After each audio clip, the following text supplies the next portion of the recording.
แมวเหมียวทั้งหลายหลวงปู่เข้ามาเก็บกวาดทำความสะอาดบ้านน้องเหมียวเดี๋ยวก่อนจะทำขอเช็คจำนวนก่อนเนาะเช็คจำนวนแต่ไม่ได้เช็คชื่อหรอกชื่อจำได้ไม่หมดเอาข้างไหนก่อนเอาข้างไหนก่อนข้างนอกนี่ก่อนเนาะเราเช็คจำนวนก่อนเลยอันนี้นี่ใครเนี่ยใครนี่ใครกุหลาบเหรอกุหลาบอันเริ่มหนึ่งสองสามสี่ห้าหกเจ็ดแปดเก้าสิบ1112 13 14 15 16 17อันนี้17แล้ว17 18 19 20อันนี้20นะ21อันนี้2 23 24 25 26 27 28 29 30 31 32 33 34 35 36 37 37แล้ว38 39 40 41 12 43 44 15 16 17 48 49 50ข้างล่างอีก51แล้ว52 53 54 55 56 57 58 59 60 61เดี๋ยวก่อนทุกท่านเลย61แล้วอ๋อนี่62 63 64ข้างล่าง64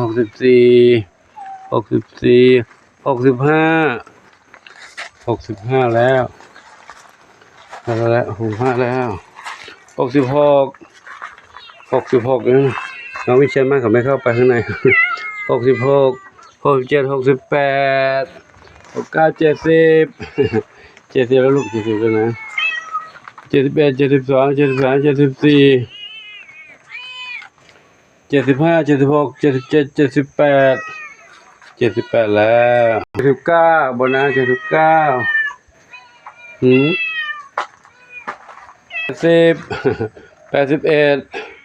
81แล้วลูก81แล้ว81แล้วครั้งที่2 82 83 83ครั้งนี้83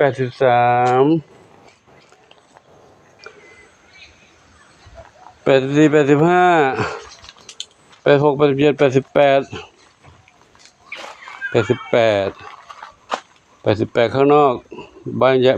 านหลังเดิม80ตรงนี้88แล้วข้างนอกบ้านหลังเดิม15 88กับ15เป็นเท่าไหร่88กับ15 90 103เหมียวหลวงปู่มีสมาชิก103เหมียวแล้วทั้งหมด103เหมียว103เหมียวมีสมุนเยอะจังเลยทั้งหมด103เหมียวเนาะ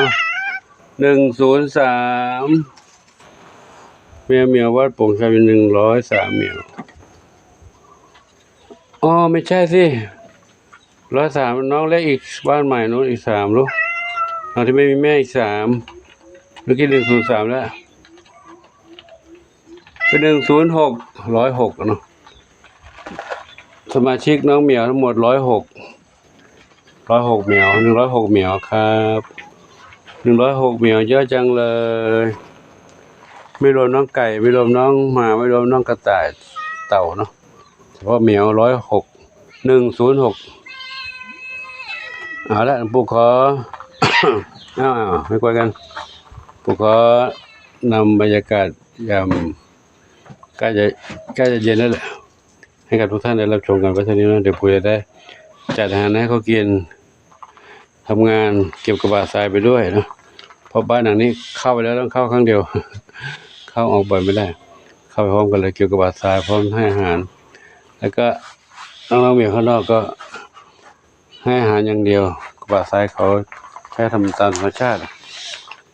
ประวัติศาสตร์ข้างในนี้จะใช้ประวัติศาสตร์เท่านั้นในเฉพาะในบ้านนะด้านทางนี้ ก็วันนี้อาจจะได้ดูคลิปน้องเหมียวน้อยไปนิดนึงนะเนื่องจากฝนตกด้วยหลวงปู่ก็มีอาการเป็นไข้เลยนะเป็นไข้ ปวดเนื้อปวดตัวแล้วก็เป็นหวัดเมื่อคืนไอกินยาไปแล้วกินยาแล้วมันก็สลืมสลือมึนเขาต้องการเราพักยาเนี่ยเขาต้องการให้พักผ่อนเนาะถ้าพักผ่อนเพียงพอร่างกายเราก็จะแข็งแรงขึ้นต่อต้านทานโรคได้แต่ถ้าพักผ่อนไม่พออ่อนแอ2 วันที่ผ่านมาทำงานเยอะไปนะใส่กิ่งไม้เก็บกวาดตรงนั้นตรงนี้วันนี้ก็ อันนี้ก็เนี่ยถ้าทำบ้านนะทำงานบ้านน้องเหมียวก็ปกติทุกวันนะไม่มากอะไรแต่ถ้างานข้างนอกด้วยก็จะเยอะขึ้นครับก็ขออนุโมทนาสาธุกับทุกท่านเนาะที่ได้รับชมรับทราบเรื่องราวต่างๆชีวิตการเป็นอยู่ของน้องเหมียวเรียกว่าโพชัยครับเราฝากทุกท่านเนาะเป็นสะพานบุญบอกต่อไปด้วยนะต่อไปด้วยว่าที่นี่มีแมวที่มาขอพึ่งอาศัยอยู่อาศัยอาหารการกินยารักษาโรครวมทั้งผู้ดูแลด้วย ผู้ดูแลก็รูปเดียวที่จริงแล้วถ้าสังขารเราแข็งแรงอยู่ก็ดูแลได้อยู่นะคนเดียวก็ดูแลได้ไม่หนักเท่าไหร่แต่สังขารเราไม่ยั่งยืนเกินวัยที่จะทำงานแล้วแต่ต้องมาทำงานเยอะกว่า ปกติมันก็จะงานเยอะกว่าสังขารที่เราจะรับไว้ก็เกิดต้องเจอปัญหาหนักไปก็ฝ่ายนิดนึงการคอมเมนต์ ขออนุญาตนะ ให้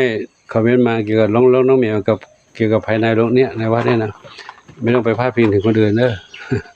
เพราะเขาไม่รู้เรื่องกับเราด้วยและเขาก็ไม่รู้เรื่องกับหลวงปู่เขาก็ไม่รู้เรื่องกับน้องเหมียวเขาก็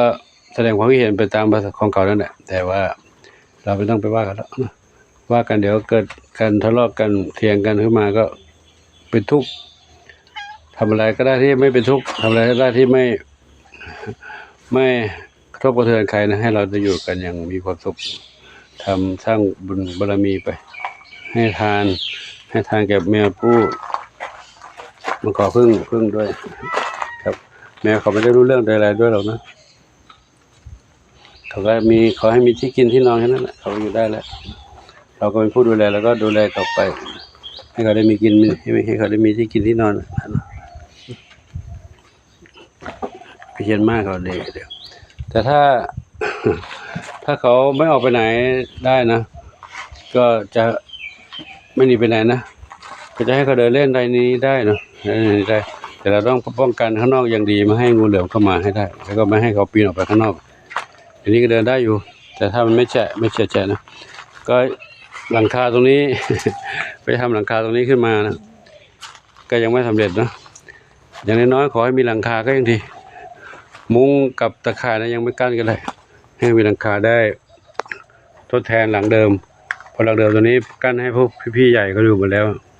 เลยบริเวณนี้ก็เลยไม่มีหลังคาให้เขาอยู่กันก็ว่าจะสร้างนี้ทำเสาขึ้นมากับหลังคาก็ยังดีนะก็ทำพื้นซะหน่อยแล้วเดี๋ยวค่อยเรื่องการตะข่ายกับการมุ้งนั้นเดี๋ยวค่อยโอกาสต่อไปก็ได้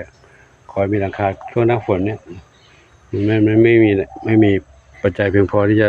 ทำอะไรต่อไปได้เลยก็ได้เพียงแค่นี้ทุกวันทุกเช้าทุกวันก็ต้องซื้ออาหารมาหุงหาอาหารให้